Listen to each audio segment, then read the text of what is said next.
Okay, so we have begun. So like I said, we're continuing on with the supply chain series. This one here, we're going to be talking about a request for X. Now, X is, as we discussed, information, proposal, quotation. We're speaking about the planning phase in this webinar specifically. And when we speak about planning, we're going to speak about a few aspects, not 100% of it. But we're going to what I would like to communicate as we go through this is some areas of focus that we should be looking at, some some steps that will help us save time, which is usually one of the largest factors that does get affected with not spending enough time in the planning phase. So let's get started. So why do we need a plan specific for the RFX? Because I mean, there's a lot of cliches, and I wanted to put a few up here.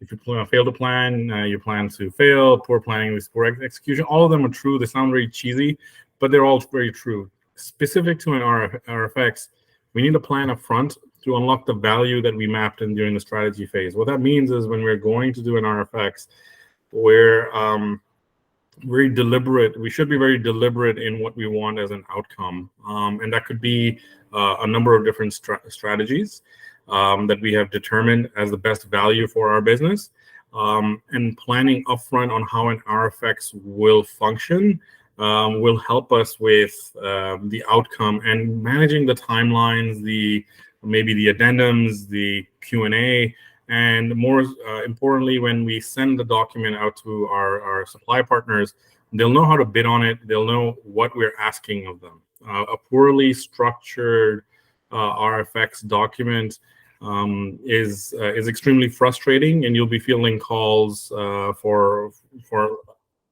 maybe throughout the entire RFX process on what exactly do you want and how do I actually bid on this document.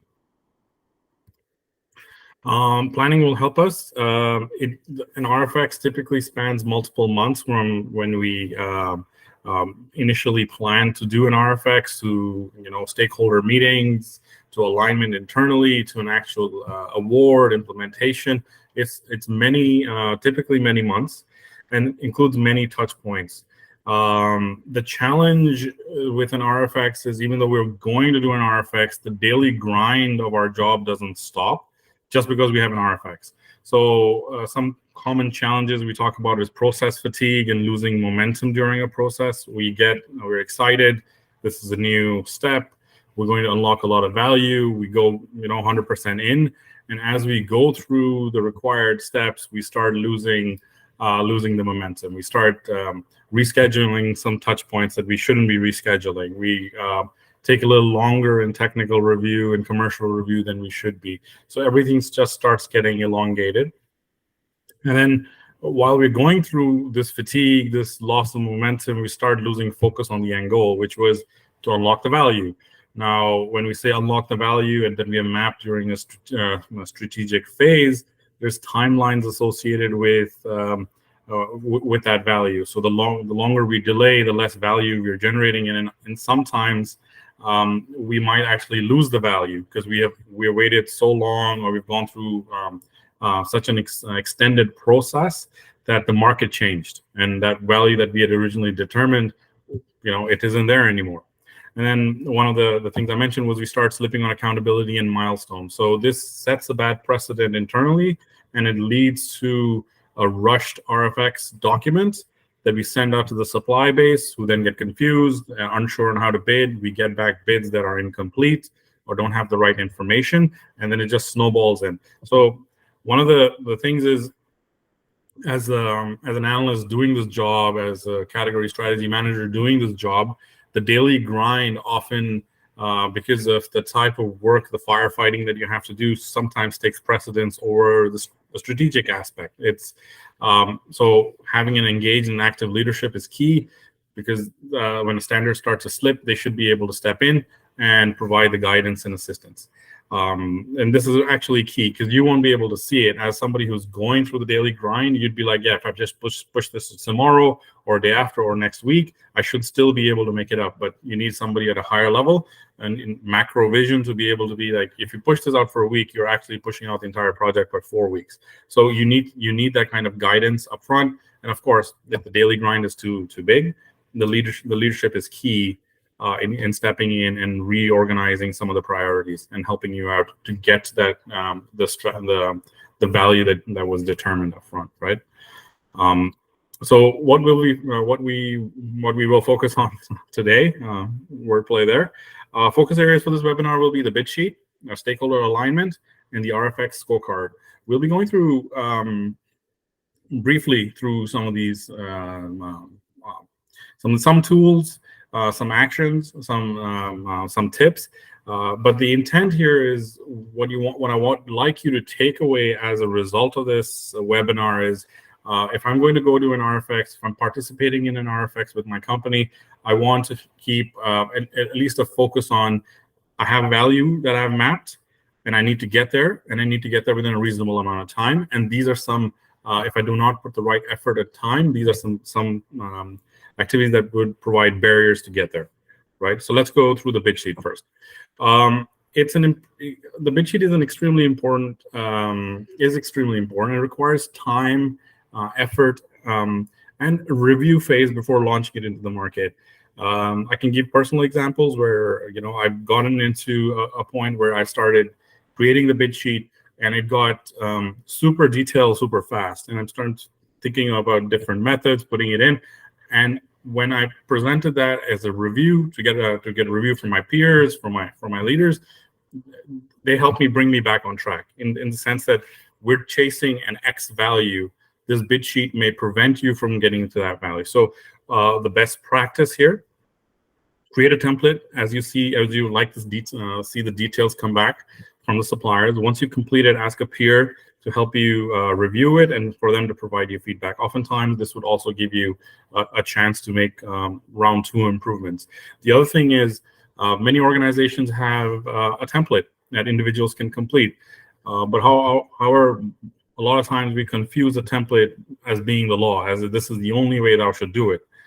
We have to take a step back and see whether this template is right for the project that we're doing and to modify it appropriately. Every organization has mechanisms where if you make a logical decision and put your case forward properly, it makes sense that why a template can't be used the way it was designed or specifically directing you to do the job, right? So a bid sheet, a template, it's a guide. It is best practice. The company that put it together, your organization, understands how the RFX process should be taking place. Modify it to fit your need. That's the first one. The second thing is certain requirements are to be locked in when a bid sheet is to be created. And this is where the challenge with process fatigue is greatest. There's initial momentum when you start creating a bid sheet. You start putting in all this nice information in, and it comes a point where you're like, man, this is taking too long. I need to get this done. I need to complete this task. It's become onerous. I've spent 3 days on this one, and my daily work is piling up. I need to get this done. And that's where you need to balance the need for every detail versus the purpose of the RFX. For example, if what you're buying needs to be delivered, duty paid, DDP, maybe some of the aspects, the minute details on the aspects you're requesting aren't important at that point, because they talk about transfer of ownership and risk. But with the Incoterm that you're requesting, ownership, risk, all of that falls under the supplier side of it. It is important to understand it, for sure. But do you really need that detail in there to help you determine the final outcome? These are all questions you have to ask. Whether they become a yes or no is dependent on the item that you're buying. But going to the nth detail might actually slow you down. I have that little screenshot on the right. This is part of Analyze and Improve's template that we use with our clients, and includes some aspects of commercial terms that we have in there. But what I meant by locking it in is, like, I need all this information. I need this information to make an informed decision, and that's my basis here. So we move on from the bid sheet prep portion to stakeholder alignment. It's a very colorful slide. But the purpose of this is we want, as a stakeholder alignment, we want to be able to create a matrix up front, right? So roles and responsibility, a RASCI matrix is what we're calling it, is one tool that you could use. There are many other tools here. But highlighting this up front alleviates a lot of frustration when you have to connect with a lot of people. A lot of names on emails and forwards and back and forth. This will allow you to highlight the key individuals who are making decisions and the key individuals that just need to be informed. And once you have that group identified, it becomes a core working group for you.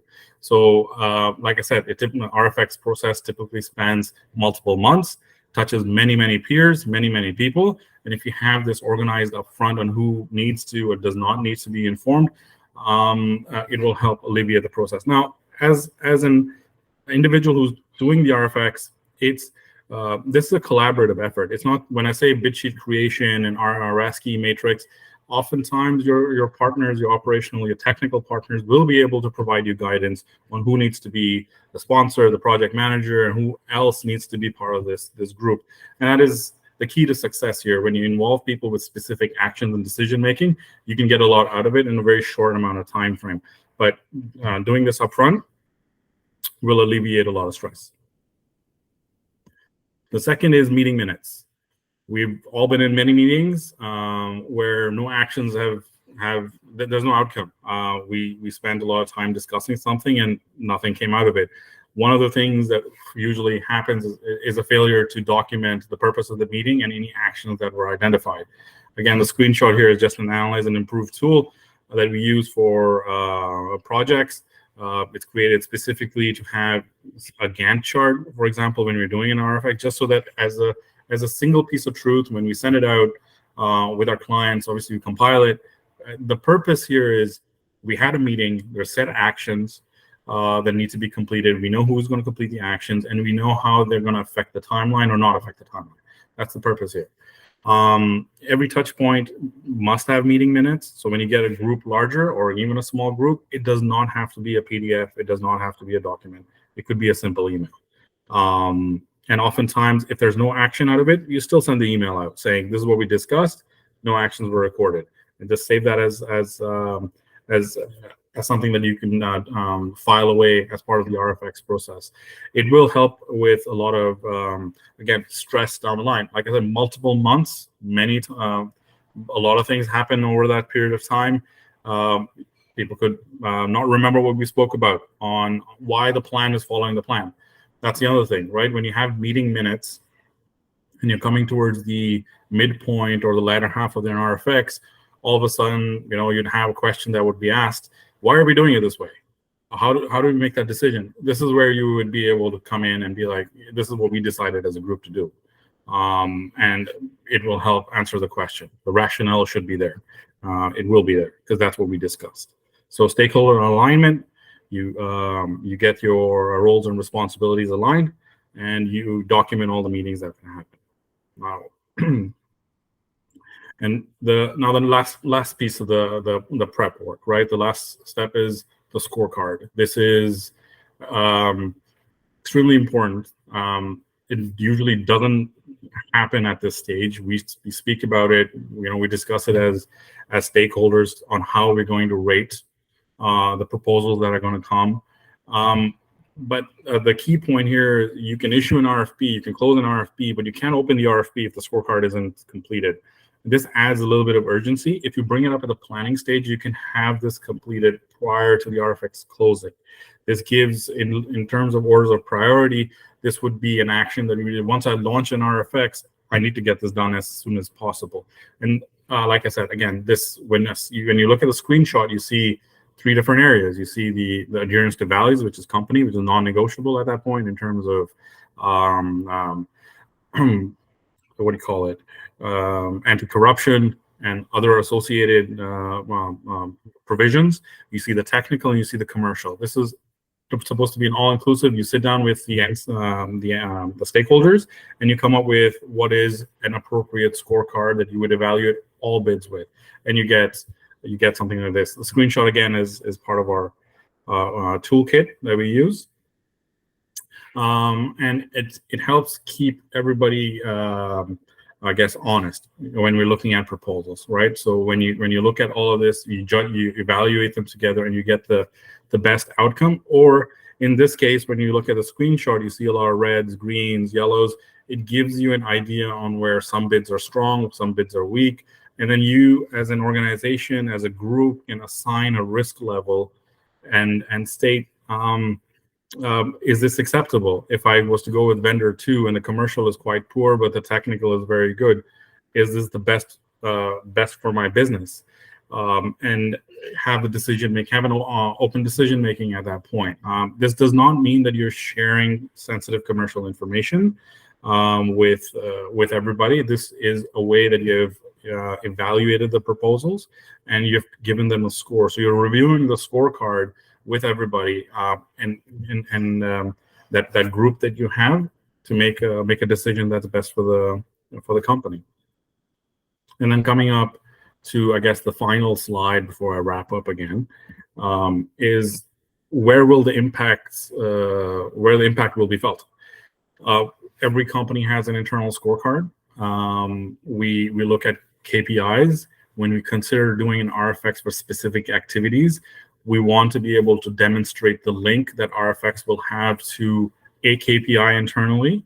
The numbers are all example numbers. This is, again, like I said, template previously. Put a screenshot there. The numbers are all fictional, but what I was trying to illustrate here is, what are we when we're doing an RFX, we want to be able to tie it to a KPI that we have. It has to improve something about doing the work that we're doing. It either reduces the number of ad hoc recs, it improves the service level, it adds a value, financial value, it has technical benefits, which again have can be translated to financial value. Demonstrating this link is extremely powerful and can be one of the key ways to implement change and open up different areas of the business for identification of more impact. The scorecard, it's when you combine all the actions of planning a bid and executing it and implementing it, at the end of the day, you have to be able to track where it helped, where it saved money, where it improved performance, where it reduced risk and improved safety. You have to be able to point to a specific area and say, I think we did it. We were able to map it during the strategy phase. We executed it, and now we're feeling the change in our business. So there we go. And as a wrap up, let me go back to the original, the context of this webinar, right? When we in RFX, it's you could do a really quick RFX for simple items. But once you get into a complexities of the business, supplying complex items, supplying items that require regulations, that require some change management, it is best to spend the planning time up front to reduce the amount of overall time you have spent in an RFX. So these are some ways you could improve the planning. Of course, there's other ways as well, but as a focus of this webinar, we wanted to spend time on those three things. And at this point, I would like to open up, sorry, one more slide, mistake. This RFX module is part of the strategic sourcing training course that we have internally here. We have a customized approach to understanding and solving problems. So if you have any questions, please feel free to contact us, and we'll get in touch. Now, without further ado, let me open it up to any questions, any comments. And there is no poll. Sorry, it says that there's a poll there, but I did not put a poll in.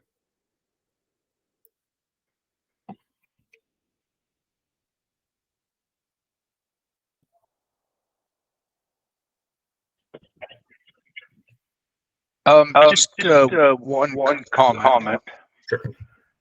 I hear myself twice here, so anyway, we have we have trouble sometimes getting proper scopes of work from people at site, and that obviously makes it very difficult to go out for RFX without the proper scope of work. I don't think there's any, special pill we can take to make that happen, aside from just going back and asking those questions over and over again until we do get some sort of a scope of work. But that's one of the tools required for us to be able to do a proper RFX. Absolutely, you're 100% on that. That's the thing, right? You can't issue an RFX without demonstrating what the need is in clear terms, and that is a big barrier. You're absolutely right. Going to the market with unclear needs, there's no greater way to create confusion amongst the supplier base. And oftentimes, when we're working on a specific categories, the supplier base is not that large. Everybody knows everybody. And we're going in with and creating our reputation as saying, guys, this is what we need. Maybe, I think it may change. It's not good for us. I think one of the ways we did tackle it in my past was to have structure meetings at the beginning of the year or before the planning cycle, and try to have some form of adherence associated with it. But I've lived in your shoes, Paul, and it's not a fun place to be. Right. Thanks.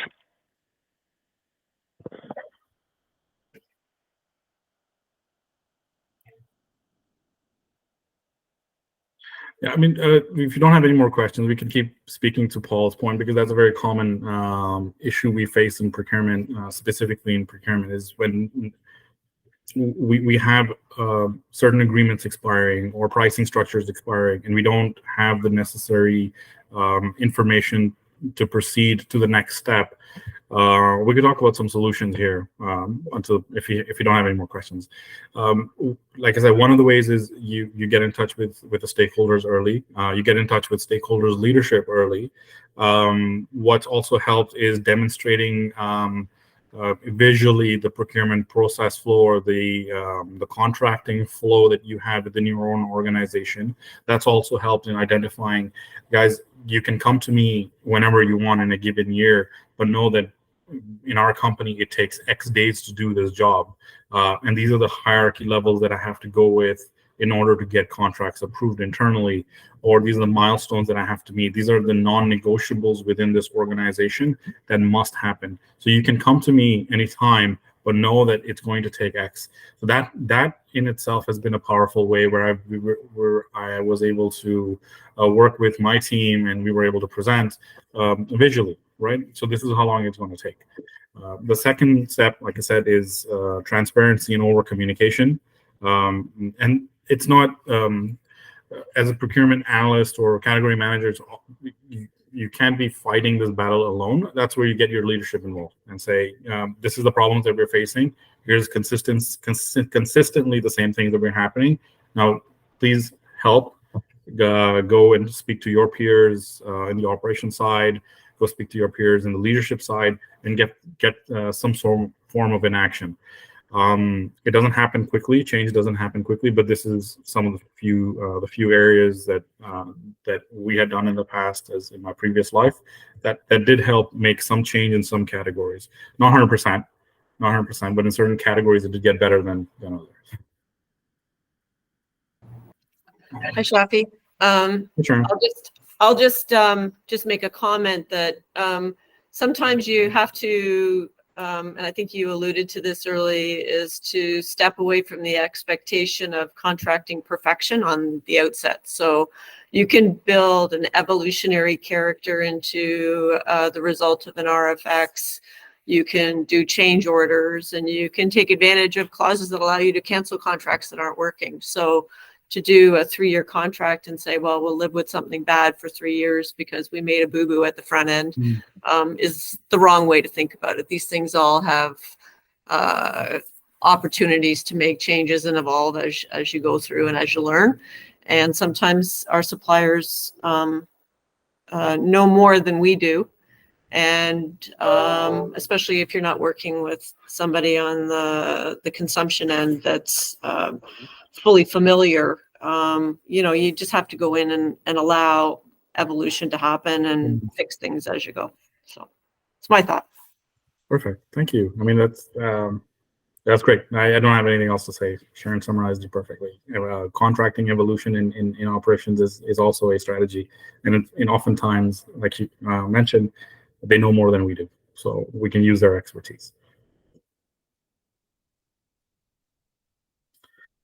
Well, it's 12:28. I don't want to hold back anyone any further. If you have any questions, you can stick around. I'll be here. If not, thank you so much for participating and listening to this webinar. We have another one next week coming up. For supply chain, we'll have another one in June where we will post the topic on LinkedIn. Thank you again, and have a great day. Thank you. Thank you. Thank you. Excellent. Thanks. Yeah, that was good.